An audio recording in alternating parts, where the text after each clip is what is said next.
My name is Emma. I am 28 years old, and I live in a quiet neighborhood in Chicago called Lincoln Park. It's a peaceful place with tall trees, small shops, and friendly neighbors. Many people say I have a good life. I have a husband, a nice apartment, and a stable job at a bookstore. But deep inside, I am not happy. Every day I wake up with a heavy heart.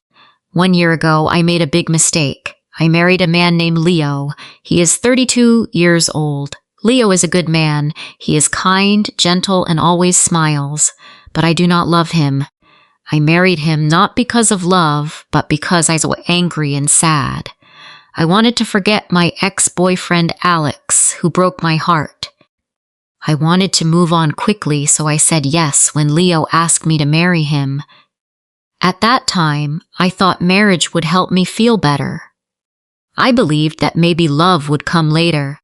But love never came, and now I am the one who is hurting. Leo does everything to make me happy. He brings me flowers on Fridays. He cooks dinner when I feel tired. He writes small notes and puts them in my lunch bag. He calls me my sunshine and always kisses my forehead. Many women would feel lucky to have a man like him, but I feel sad because I cannot love him back. One night, we were sitting on the balcony. The stars were bright and the air was warm. Leo looked at me and said, "Emma, I know you don't love me yet, but I believe you will. I will wait. My love is strong enough for both of us." His words made me want to cry. He was so full of hope, but I had no hope inside me. I felt like I was lying every day.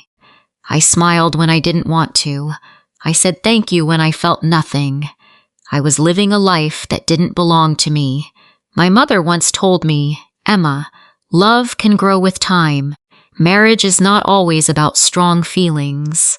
It is about kindness, respect, and patience." I tried to believe her. I tried to be patient, but every day, I felt more and more like a stranger in my own life. One Friday evening, Leo made a special dinner for me.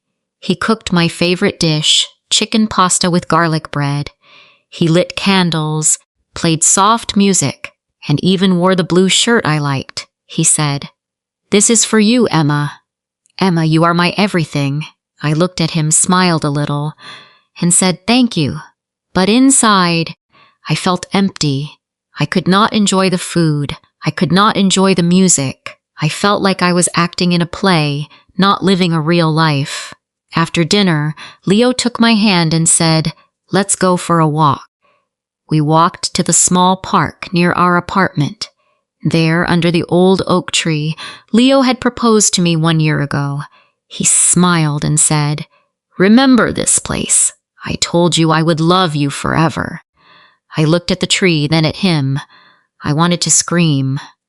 "I don't love you, Leo." But I stayed quiet. I didn't want to hurt him. He looked so happy, so full of love, and I felt like a terrible person. That night, I couldn't sleep. I stared at the ceiling for hours. I thought about my life, my choices, and my heart. I asked myself, will I ever feel happy again? The next morning, my best friend Nena called me.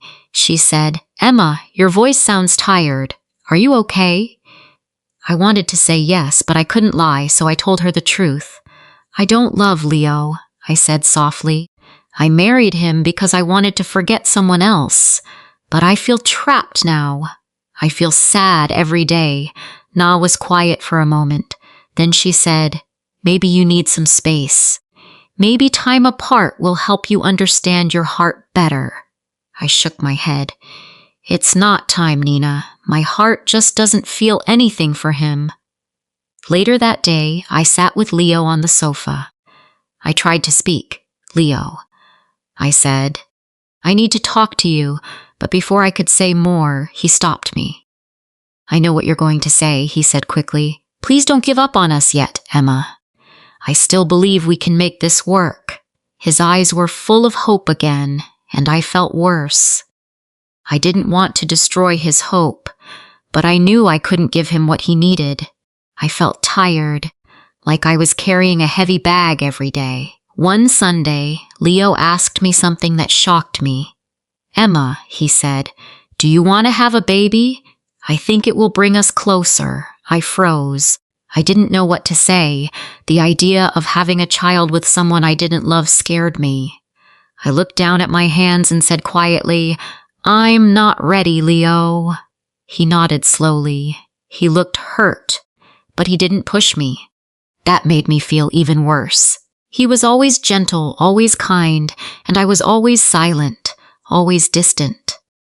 That night, I wrote in my journal, "I feel like I'm drowning in this marriage. Leo is a good man, but I can't be the wife he deserves." I also wrote, "Sometimes I want to leave, but I'm scared. What will people think? Will they say I am selfish? Will they say I didn't try hard enough?" One evening, I packed a small bag. I planned to leave. I looked at Leo while he was sleeping. He looked peaceful. He looked happy. I stood by the door holding my bag, but I couldn't do it. I put the bag down and sat on the floor. I cried quietly. The next morning, Leo made coffee for me. He kissed my cheek and said, "Good morning, my love. I believe in us." His words broke my heart again. I wanted to scream, "Stop hoping," but I stayed quiet again.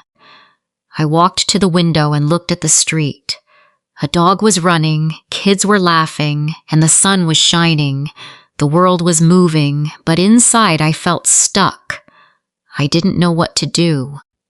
I didn't know how to fix my life. I only knew one thing.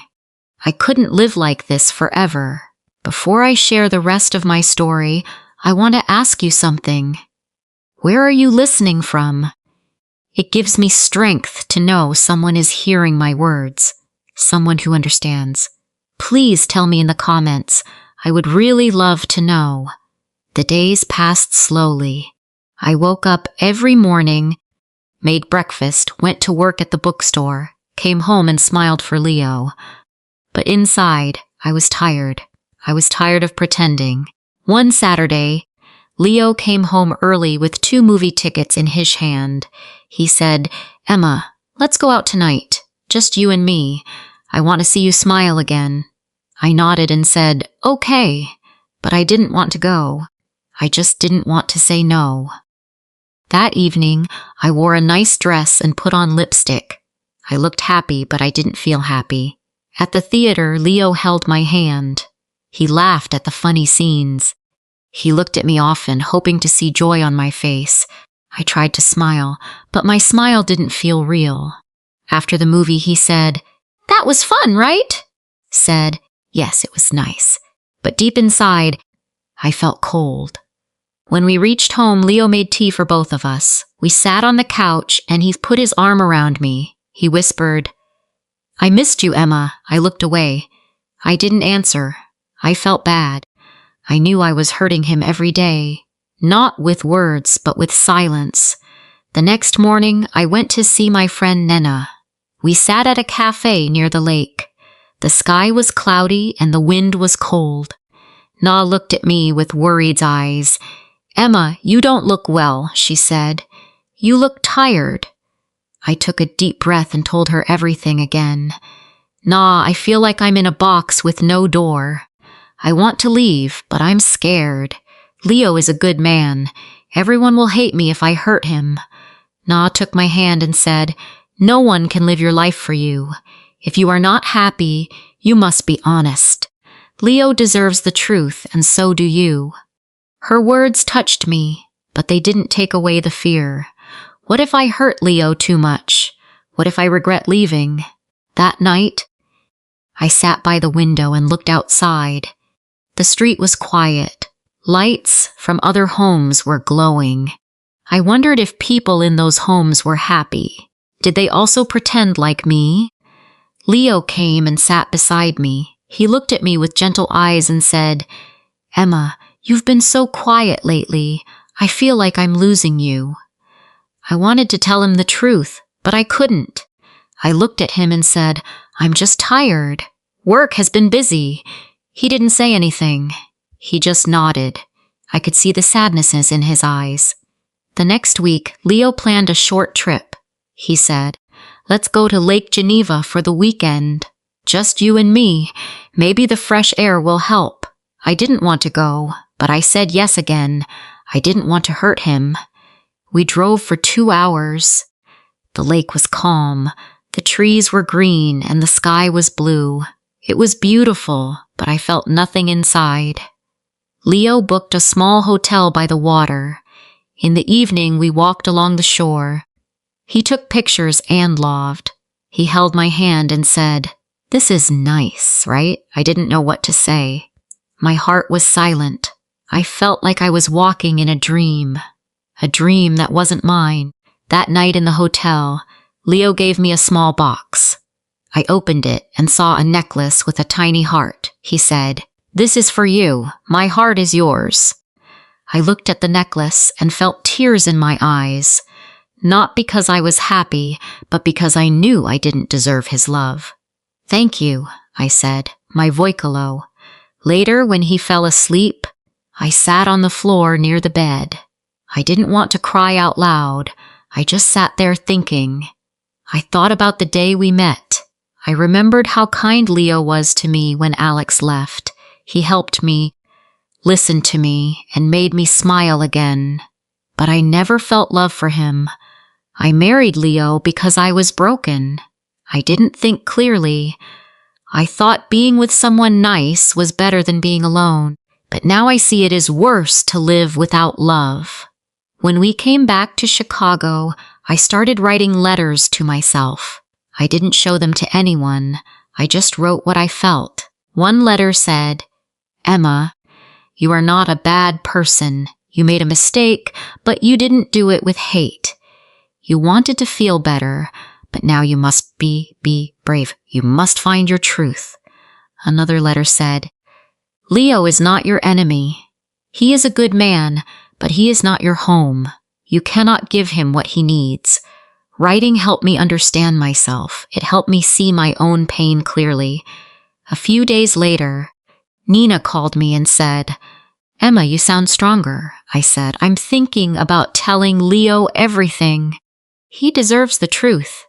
She said, "I'm proud of you." That evening, I made tea and asked Leo to sit with me. My hands were shaking. "I need to tell you something," I said. He looked at me and said, "Okay." I took a deep breath. "Leo, I care about you. You are a good man, but I don't love you. I never did. I married you because I was hurting. I thought love would come later, but it didn't." Leo was quiet. He didn't move. His face was calm, but his eyes were wet. He said softly, "I knew, Emma. I saw it in your eyes. I just didn't want to believe it." Tears rolled down my cheeks. "I'm so sorry," I said. "I never wanted to hurt you." Leo nodded. "I love you, Emma. I really do. But I can't be the only one trying. If your heart isn't here, I can't hold you back." His words broke me. He was still kind. Even when I was honest, even when I gave him pain, he stayed kind. We sat in silence for a long time. No shouting, no blame, just sadness. Real quiet sadness. That night I slept on the couch. I looked at the wall and whispered. I told the truth. I finally told the truth. I didn't know what would happen next. I didn't know if I would leave soon or if we would talk more, but I felt lighter. For the first time in months, I felt like I was breathing. The next few days were quiet. Leo and I still lived in the same apartment, but we didn't talk much. We both needed space to think. I slept in the small guest room. He slept alone in our bedroom. In the mornings, Leo still made coffee. He still left a cup on the kitchen table for me, but now there were no notes, no smiles, just silence.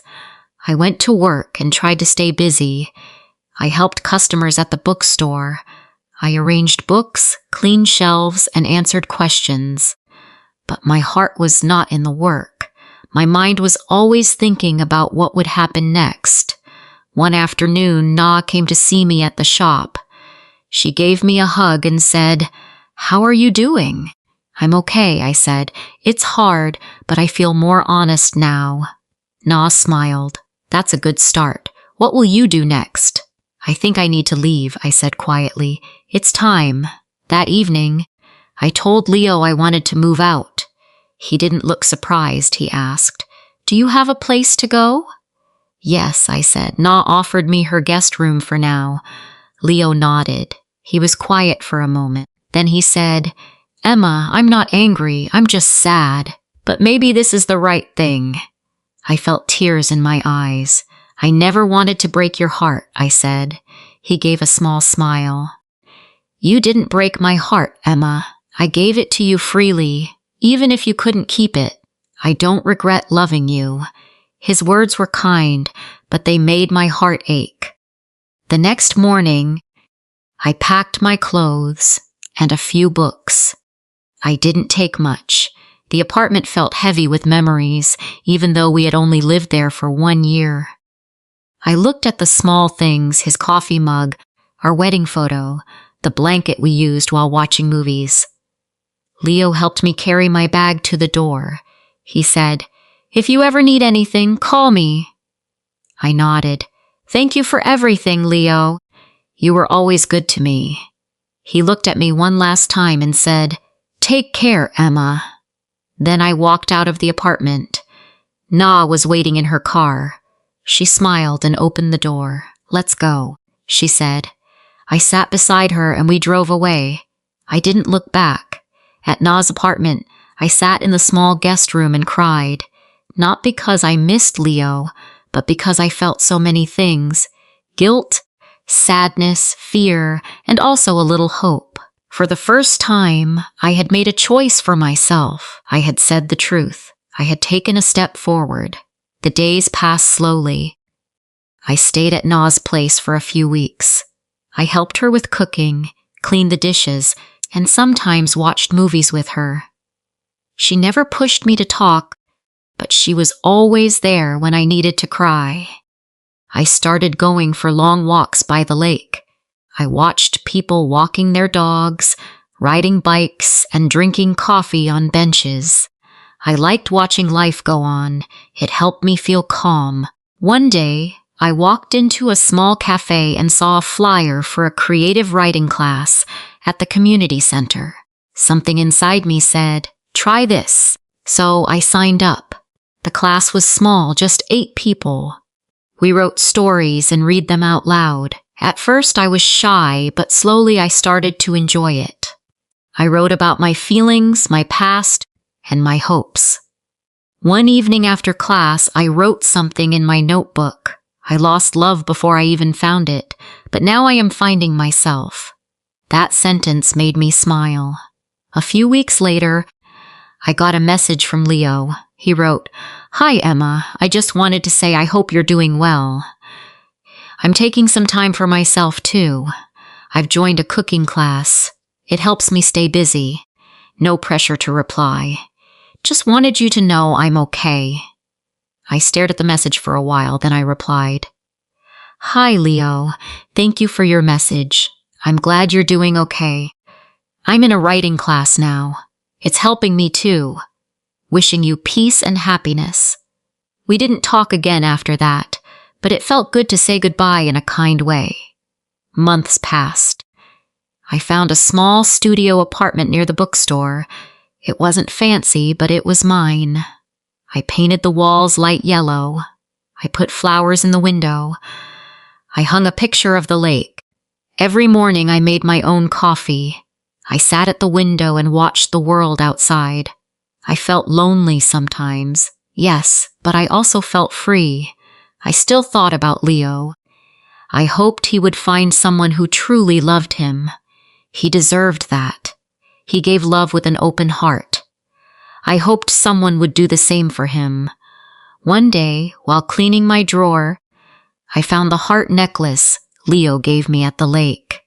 I looked at it for a long time, then I placed it in a small box and wrote a note. Thank you for your kindness. I couldn't wear it, but I will never forget it. I left the box at Na's place. She said she would return it to Leo form. As the seasons changed, I changed too. I began to smile more. I made new friends in my writing class. I laughed again.